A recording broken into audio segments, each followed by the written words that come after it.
বন্ধুরা, শুভ দুপুর। তোমরা সব কেমন আছো এই গরমে? আশা করি তোমরা ভালো আছো, আমিও বেশ আছি।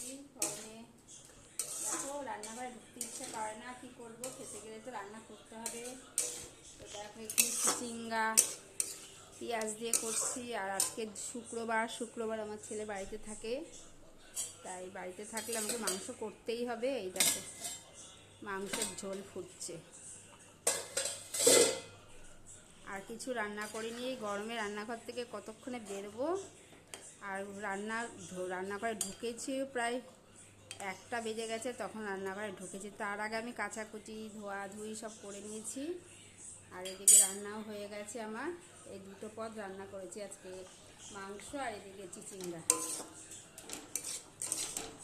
হয়ে গেছে আমার রান্না। তো এবার 3জন মিলে খাবো, আমি, আমার বর মানে তোমাদের দাদা ভাই আর আমার ছেলে।